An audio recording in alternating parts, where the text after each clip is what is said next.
साथियों नमस्कार, मैं हरिश्चंद्र बंडवाल इस वीडियो में आप सभी का स्वागत करता हूं।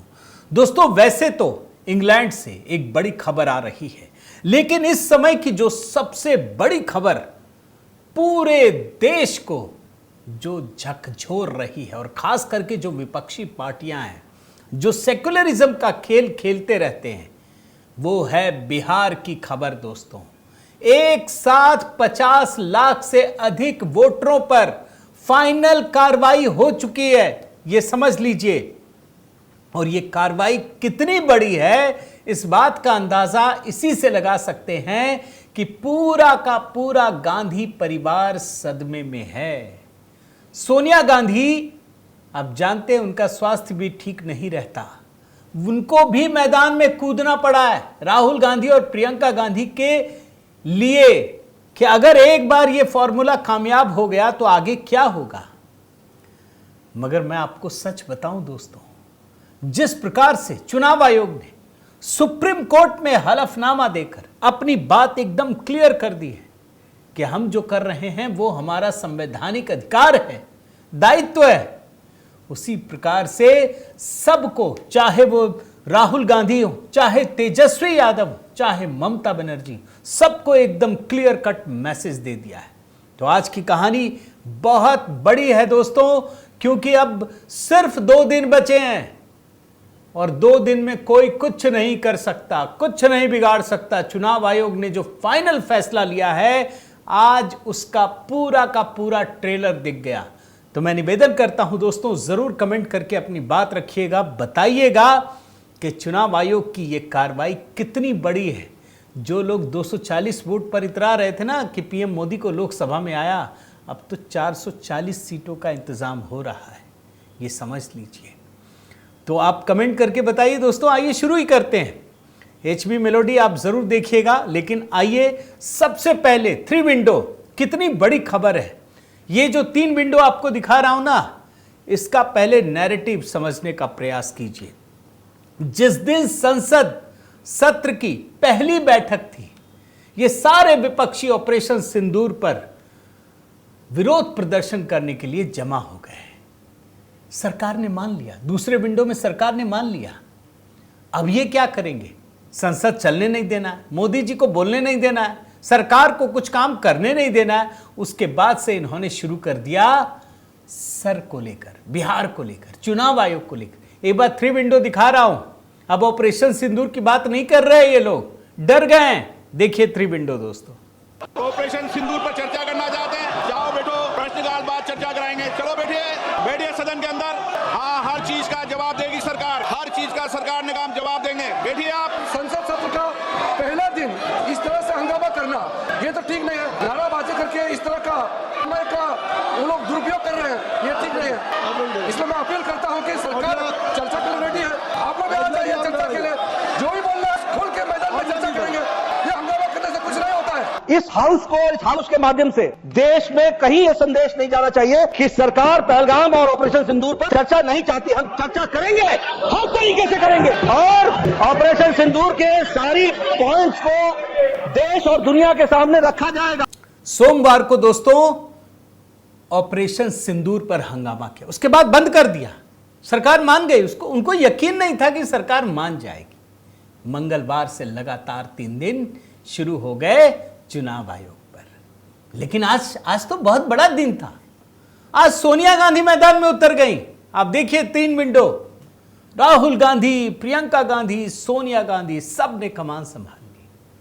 अब सोनिया गांधी को अगर कमान संभालनी पड़ रही है, जो एक तरीके से संन्यास ले चुकी हैं, राज्यसभा में जाने का मतलब ही यही, तो आप समझिए कि स्थिति कितनी विकट है। और मैं जब अभी वीडियो बना रहा हूं ना दोस्तों, तो देखिए एक और खबर आ गई है। हालांकि मैं 52 लाख वोटरों का एस्टिमेट लेकर बैठा था। ये देखिए हिंदुस्तान का बिल्कुल तुरंत की खबर है ये। बिहार में वोटर लिस्ट से 60 लाख नाम कटेंगे। 60 लाख, 2 दिन में 7 लाख मतदाताओं के फॉर्म आना बाकी हैं। 1 लाख वोटर से तो संपर्क ही नहीं हो पाया, 60 लाख, कल्पना कीजिए। इसका मतलब यह है, एक ज्ञानेश कुमार ने दोस्तों पूरे के पूरे गांधी परिवार को हिला दिया। तेजस्वी यादव, तमाम नेता। ममता बनर्जी सबसे अधिक डरी हुई है। बिहार का तो वैसे भी नतीजा पता है, बंगाल का क्या होगा।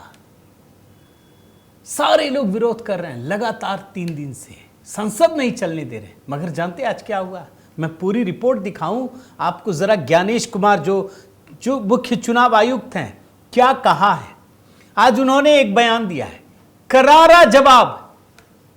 चुनाव आयोग ने तेजस्वी यादव से पूछा है, क्योंकि बिहार का मेन चेहरा तो वही है ना विपक्ष में।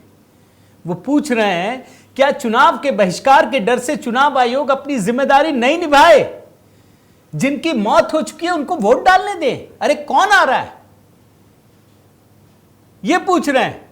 चुनाव आयोग ने पूछा कि क्या जो लोग बिहार से स्थायी रूप से शिफ्ट हो चुके हैं उनको बिहार में वोटिंग का अधिकार मिलना चाहिए, जिनका बिहार से कोई लेना देना नहीं है।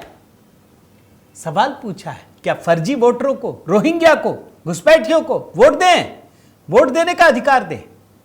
यह आप चाहते हैं? क्या जो लोग बिहार से बाहर शिफ्ट हो गए, 2-2 जगह पर वोटिंग का अधिकार है, क्या उनको वोट देने का अधिकार देना चाहिए? चुनाव आयोग ने एकदम मंशा साफ कर दी है दोस्तों। क्यों? क्योंकि ये लोग किस हद तक उतर गए। आप जानते हैं तेजस्वी यादव ने क्या कहा है कि हम चुनाव का बाइकॉट कर देंगे, हम सबसे बात करेंगे। अरे तुम जीत ही नहीं पाओगे यार, बाइकॉट करो चाहे कुछ कर दो। लेकिन क्या है, इन लोगों की आदत है चुनाव को बदनाम करने की, भारत के लोकतंत्र को बदनाम करने की। इस बात को चुनाव आयोग समझ गया है, लेकिन चुनाव आयोग की दाद देनी पड़ेगी दोस्तों। मैं चाहता हूं कि आप कमेंट करके चुनाव आयोग को सैल्यूट करें। ज्ञानेश कुमार को क्या काम किया है, किसी भी तरीके से वो हिलने को तैयार नहीं, डिगने को तैयार नहीं। जो संविधान में लिखा है वही करेंगे, फर्जी वोटर को नहीं देंगे वोट देने। मैं जरा सुनाता हूं तेजस्वी यादव ने क्या कहा है और किस तरीके से, किस हद तक बदनाम करने की कोशिश कर रहे हैं, जरा सुनिए। माननीय करना है तो हम लोग इस पे विचार कर सकते हैं बॉयकॉट करने का। हम सब दल के लोगों से बात करेंगे। महागठबंधन चुनाव का क्या मतलब रहेगा जब लोकतंत्र में जनता ही वोट नहीं देगी? चंडीगढ़ जैसा तुम लोग काम करोगे तो क्या मतलब रह जाएगा? तो हम लोग इस पे गंभीर होकर के चुनाव बहिष्कार पर चर्चा हम लोग कर सकते हैं। ये विकल्प हमारे पास खुला है। आप जानते हैं दोस्तों, जो बिहार में स्पेशल इंटेंसिव रिवीजन हो रहा है सर, SIR, उसके तहत अभी जब वीडियो बना रहा हूं 60 लाख हो गए, लेकिन मैं 52 लाख का आंकड़ा लेकर आया हूं। 52 लाख लोग, अब ये 60 लाख हो चुके हैं। इनमें कौन कौन है? मृत मतदाता, स्थानांतरित मतदाता, ऐसे मतदाता जिनका एक से अधिक स्थानों पर दर्ज है, और कुछ ऐसे हैं जो तो आ ही नहीं रहे डर से, उनको डर लग रहा है, पता चल गया तो। कितने हैं मैं जरा आपको बताता हूं। 18 लाख से अधिक मतदाता, 18,66,869 मर चुके हैं, मृत हो चुके हैं। तो उनके बदले वोट देने आता कौन है? 26 लाख ऐसे मतदाता हैं जो बिहार के बाहर या अन्य जगहों पे जा चुके हैं, और 7 लाख, 7.5 लाख लोग ऐसे हैं जिनके 2-2 जगह पर वोट है, और कम से कम 11,500 मतदाता जो तो आए ही नहीं डर से। लगता नहीं रोहिंग्या होंगे, घुसपैठिए होंगे? क्या आपको लगता नहीं है दोस्तों? परसों तक चलना है और 30 सितंबर को फाइनल सूची जारी हो जाएगी।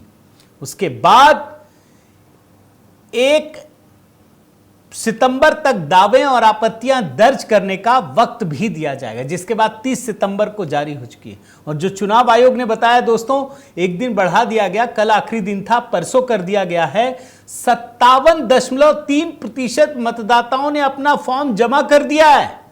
ये लोग बोल रहे थे ना कैसे करेंगे 1 महीने में। अरे भाई, तुम्हारी तरह कोई काम नहीं करता। ये नई सरकार है, नया देश है, नया चुनाव आयोग है। 1.5 लाख बूथ लेवल एजेंट, करीब 1,98,500 से अधिक बूथ लेवल ऑफिसर, इतने लगा दिए। कहीं कोई कमी नहीं होना चाहिए। इस बार चुनाव तरीके से कराया जाएगा। आप सोच लीजिए। आपके मन में सवाल उठ रहा होगा कि इतना डर क्यों यार? वोट कटेंगे तो सबके कटेंगे। नहीं, इनको पता है इन्हीं के कट रहे हैं, क्योंकि जो फर्जी वोटर है ना वो इन्हीं के हैं। ये बात आप समझ जाइए। भाजपा क्यों नहीं डर रही, जेडीयू क्यों नहीं डर रही, जो एनडीए के पार्टी हैं वो क्यों नहीं डर रहे? ये डर रहे हैं क्योंकि इन्हीं के वोटर हैं। वो रोहिंग्या हो सकते हैं, वो घुसपैठिए हो सकते हैं, वो मृत मतदाताओं के नाम पर कोई दूसरा वोट देने वाला हो सकता है। ये तो यही मैसेज दे रहा है ना, और इसीलिए ये डर रहे हैं। लेकिन जानते हैं, आपको एक आंकड़ा दिखाता हूं दोस्तों, ये 60 लाख मतदाता कितना बड़ा होता है आंकड़ा, ये मैं आपको बताता हूं। 2020 5 साल पहले जो चुनाव हुए थे, 10 नवंबर को घोषित किया गया था। आप जानते हैं, भाजपा ने 125 सीट, तेजस्वी एनडीए ने, तेजस्वी यादव का जो महागठबंधन है 110 seat, RJD 75, Bhajpa 74, JDU 49, Asaduddin Owaisi की पार्टी ने भी 5 सीटों पर जीत हासिल की थी। मैं जरा आंकड़े दिखाता हूं, आप देखिए, और आप देखेंगे तब समझ में आएगा दोनों के बीच जो वोट का अंतर था ना, वो इतना महीन था, इतना महीन था। ये तो 60 लाख मतदाता है, 2-4 लाख भी इधर उधर हो गए ना तो खेल खत्म। ये वाली स्थिति है। आपको मैं दिखाता हूं, जरा आप देखिए, ये सारे पार्टीवार हैं परिणाम, सबके परसेंटेज देख लीजिए। 19.46, उसके बाद राजद को 23 समथिंग वोट प्रतिशत, सबको देख लीजिए। जेडीयू 15 है, क्योंकि भाजपा और जेडीयू में तो बराबर की भागीदारी हुई थी। लेकिन असली चीज आपको दिखाता हूं दोस्तों, जो पिछला चुनाव हुआ था 2020 का, वो करीब करीब 50 वर्षों में, बल्कि एग्जैक्टली अगर कहें तो 43 साल में सबसे करीबी मतदान हुआ था। एनडीए के पास 37.3 और महागठबंधन के पास 37.2%, यानी सिर्फ 0.1% का अंतर था। मैं आपको ग्राफिक्स दिखाता हूं, आप देखिए, देख लीजिए क्या है। विधानसभा चुनाव 2020, एनडीए जीत 37.26% और महागठबंधन 37.23%। वोटों का अंतर कितना?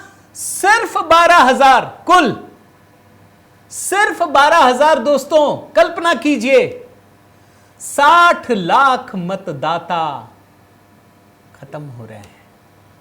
क्या होगा? किसके मतदाता हैं? कौन डर रहा है?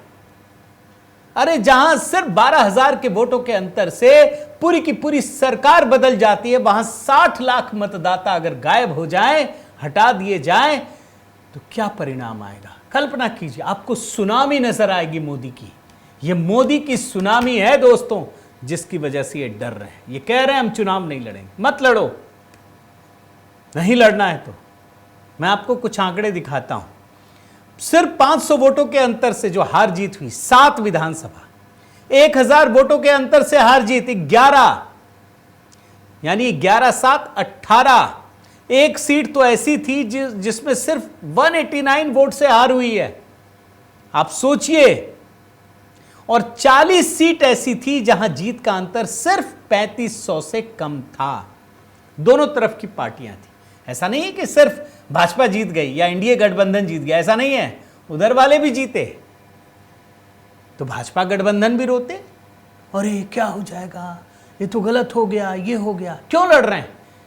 क्यों पूरा का पूरा गांधी परिवार मैदान में उतरा? क्यों तेजस्वी यादव, लालू यादव, राबड़ी यादव, सारी टीम, पूरा का पूरा परिवार खुद को झोंक चुका है।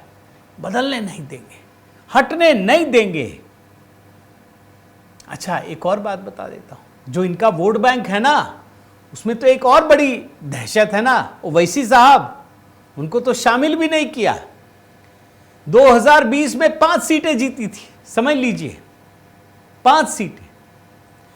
AIMIM ने 20 सीटों पर चुनाव लड़ा, 5 सीटें जीती, जिसमें ओवैसी की पार्टी को 4, बीएसपी को 1, सब मुस्लिम बहुल इलाके, यानी ये हार गए थे। ओवैसी की पार्टी को भी 7% वोट मिला था, और अब ओवैसी की पार्टी 24 सीटों पर चुनाव लड़ रही है। क्या होगा? 60 लाख वोटर, हार जीत का अंतर कितना था? 12,000। आप सोच नहीं सकते दोस्तों, सोच से भी परे जो चीज हो रही है वो इस बार बिहार में हो रहा है। सिर्फ 2 दिन बचा, आप याद रखिए। अभी सुप्रीम कोर्ट में भी सुनवाई होगी, लेकिन चुनाव आयोग ने साफ कर दिया है कि जो संवैधानिक दायित्व उन्हें मिला है वो कर रहे हैं, इसमें कुछ गलत नहीं। विदेशियों को वोट देने का अधिकार नहीं मिलेगा, ये तय हो गया है। और ये लोग क्यों मर्माहत हैं, आहत हैं, सदमे में? क्योंकि अब हो गया। क्या है आपकी प्रतिक्रिया दोस्तों, जरूर बताइएगा। चुनाव आयोग ने कितना बड़ा काम किया है और ये हो गया तो बंगाल में क्या होगा? आपके कमेंट की प्रतीक्षा है। HB मेलोडी से जुड़िए दोस्तों, और अगर चैनल सब्सक्राइब नहीं किया है तो ज़रूर कीजिए, लाइक कीजिए, बेल आइकन दबाइए। बहुत बहुत धन्यवाद। जय सिया राम।